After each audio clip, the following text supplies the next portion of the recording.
La enfermedad celíaca es una patología frecuente.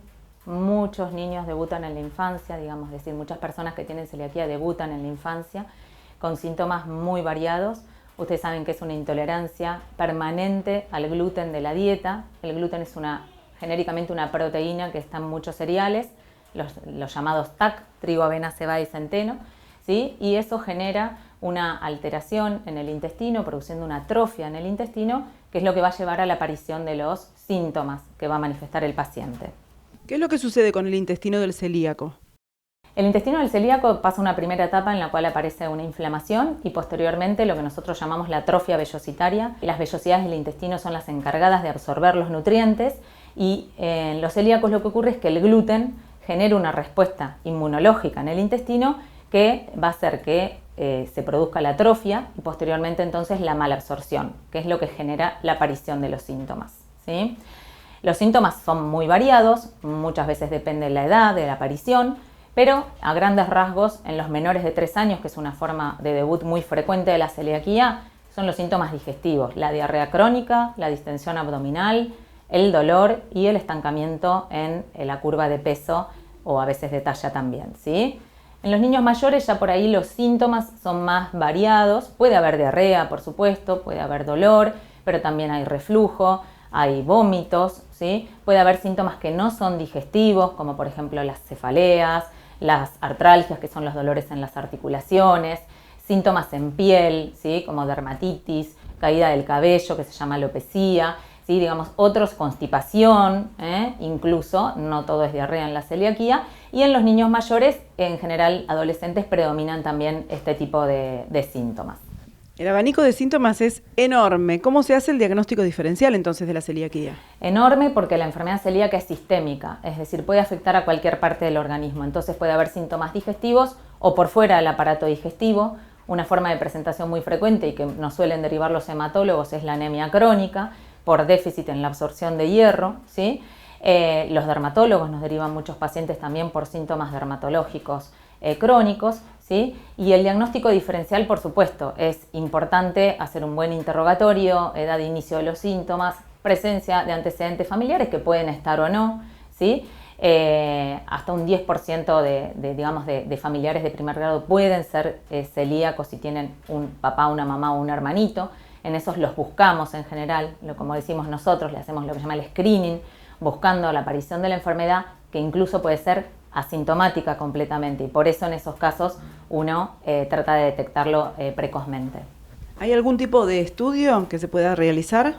Sí, claro, la celiaquía tiene un diagnóstico de certeza con los autoanticuerpos, que son análisis que se hacen en sangre, son anticuerpos específicos que se dirigen contra este gluten que genera el daño, y si esos anticuerpos son positivos, el diagnóstico de certeza todavía sigue siendo la biopsia del intestino. Hay que hacer una videoendoscopía digestiva alta para tomar biopsias del duodeno, del intestino delgado, donde vamos a ver entonces al microscopio el patólogo esa atrofia de las vellosidades y esa inflamación de la que hablaba al principio.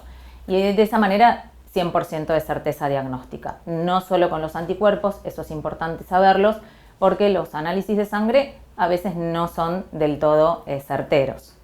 ¿Es lo mismo hablar de enfermedad celíaca que de intolerancia al gluten?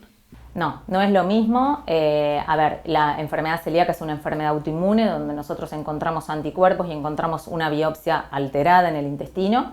Y la intolerancia al gluten no tiene estos elementos, tiene los síntomas, sí, pueden ser similares, la diarrea, el dolor abdominal y demás, pero los anticuerpos son negativos y las biopsias son normales.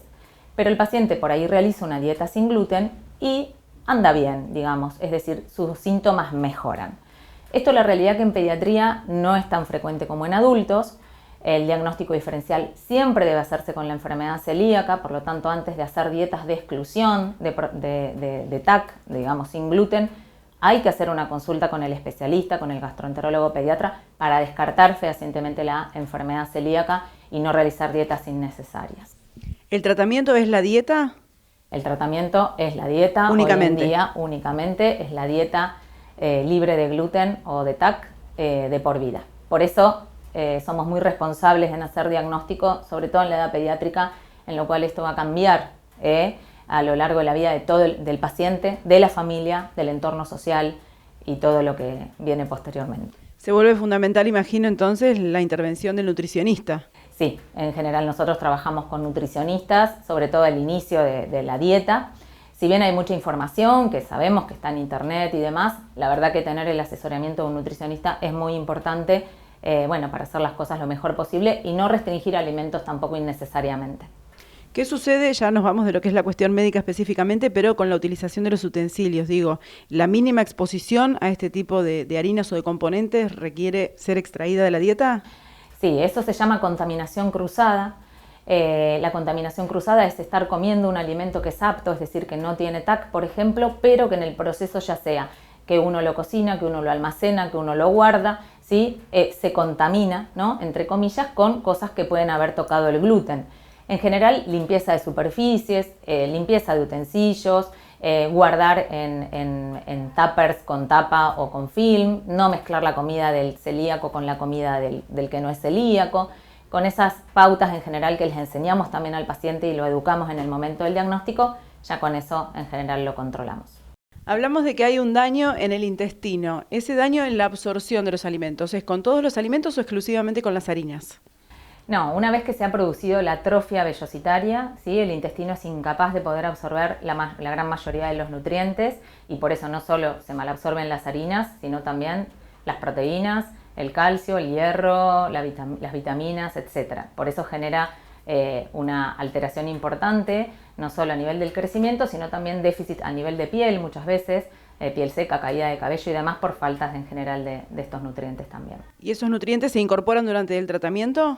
Mira, en general no es necesario, excepto que la anemia al diagnóstico sea muy severa, porque solo la regeneración del intestino, es decir, una vez que el celíaco es diagnosticado y empieza la dieta libre de gluten, el intestino empieza un proceso de recuperación de esas vellosidades que empiezan nuevamente a regenerarse al no estar ya expuestas al gluten, que hace que esa misma vellosidad que va apareciendo absorba y vuelva a absorber todos los nutrientes. Por eso en general no es necesario suplementar.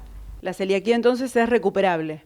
Por supuesto, sí, el intestino se regenera en un 100% entre 6 meses y un año de iniciada la dieta libre de gluten. Esa atrofia vellositaria desaparece generando un intestino normal, que obviamente habrá que mantener esa dieta para que continúe normal. Si el paciente celíaco vuelve a consumir gluten, nuevamente se producirá el daño.